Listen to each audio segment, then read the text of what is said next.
ഫെബ്രുവരി 15-നായിരുന്നു ഉറുദു ദിനം. അന്നത്തെ ദിവസം അവധിയായിരുന്നത് കൊണ്ടാണ് ഇന്നേക്ക് ഈ അസംബ്ലി മാറ്റിയിരിക്കുന്നത്. ഉറുദു ഭാഷയെ കുറിച്ചുള്ള കുറച്ച് കാര്യങ്ങൾ നിങ്ങളുമായി പങ്കുവയ്ക്കുക. ഇന്നത്തെ അസംബ്ലിക്ക് ഒരു പ്രത്യേകതയുണ്ട് അല്ലെ? എന്താണത്? ഉറുദുവിലാണ് ഇന്നിവിടെ അസംബ്ലി മുഴുവനും കണ്ടക്ട് ചെയ്തിരിക്കുന്നത്. നമ്മളുടെ ഉസൈബ ടീച്ചറും കുട്ടികളും ഉറുദു ഭാഷയെ കുറിച്ച് ഒരുപാട് കാര്യങ്ങൾ ഇപ്പോൾ ഇവിടെ പറഞ്ഞിട്ടുണ്ട്. വളരെ മനോഹരമായ ഒരു ഭാഷയാണ് ഉറുദു ഭാഷ. ഒരുപാട് ഗസലുകളും അതുപോലെ തന്നെ മറ്റൊരുപാട് രചനകളൊക്കെ ഉറുദു ഭാഷയില് ഒരുപാട് കവികള് എഴുതപ്പെട്ടിട്ടുണ്ട്. അപ്പൊ അത്തരത്തിലുള്ളൊരു ഗസല് നിങ്ങളുടെ മുന്നിൽ അവതരിപ്പിക്കാനാണ് ഞാൻ ഇവിടെ നിൽക്കുന്നത്. അതിനു മുമ്പ് ഗസലുകളെ കുറിച്ച് കുറച്ച് കാര്യങ്ങൾ നിങ്ങളുമായി പങ്കുവയ്ക്കാൻ ഞാൻ ആഗ്രഹിക്കുന്നു. ഗസൽ എന്ന ഉറുദു വാക്ക് അത് ഉത്ഭവിച്ചിരിക്കുന്നത് ഒസല എന്ന് പറയുന്ന ഒരു അറബിക് ടേമിൽ നിന്നാണ്. ഒസല എന്ന് പറഞ്ഞാൽ മാൻപേടയുടെ വിലാപം എന്നാണ്. കൂടുതലായിട്ടും ഈ ഗസലുകള് പ്രണയവും അത് കഴിഞ്ഞുള്ള വിരഹവും അതോടൊപ്പം തന്നെ അങ്ങനെയുള്ള നൊസ്റ്റാൾജിക് ഫീൽസ് ആണ് കൂടുതലായിട്ടും ഈ ഗസലുകളില് ഉൾപ്പെടുത്തിയിരിക്കുന്നത്.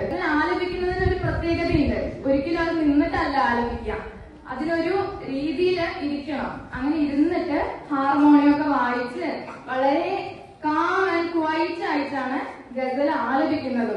അത് കേൾക്കുന്നവരുടെയും മനസ്സിൽ ആ ഒരു കാംനെസ് വരണം എന്നാണ് പറയുന്നത്. അപ്പൊ ഞാനും നിങ്ങളെ പോലെ UP ക്ലാസ്സുകളിൽ ഉറുദു പഠിച്ചിട്ടുണ്ട്. എന്റെ മൂത്താപ്പ ഒരു ഉറുദു അധ്യാപകനായിരുന്നു. അപ്പൊ അദ്ദേഹമാണ് എനിക്ക് ഒരുപാട് ഉറുദു ഗസലുകൾ പഠിപ്പിച്ചു തന്നിട്ടുണ്ട്. ഞാൻ സബ് ജില്ലാ കലോത്സവത്തിലൊക്കെ ഉറുദു ഗസലുകൾ ആലപിച്ച് സമ്മാനങ്ങൾ വാങ്ങിയിട്ടുണ്ട്. അപ്പൊ അതിലൊരു ഉറുദു ഗസലാണ് ഞാൻ നിങ്ങളുമായിട്ട് നിങ്ങൾക്ക് പാടിത്തരാൻ ആഗ്രഹിക്കുന്നത്. അപ്പൊ എല്ലാരും കേൾക്കാൻ റെഡിയല്ലേ?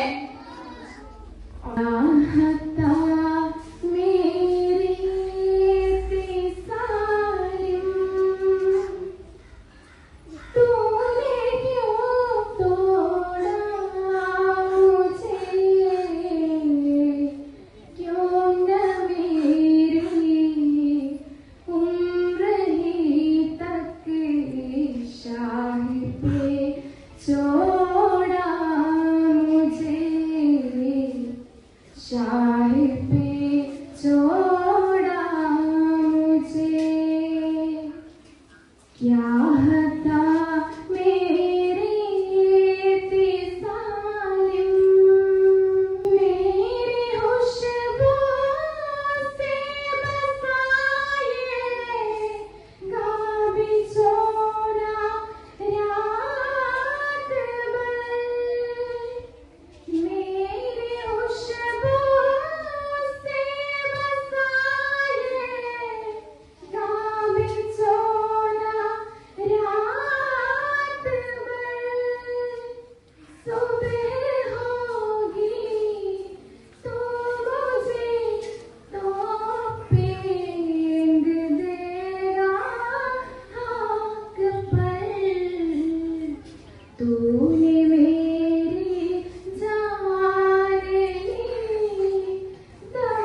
जमाना याद है, चुपके चुपके रात दिन आंसू बहाना याद है। ये दिल ये पागल दिल मेरा, ये पागल दिल मेरा,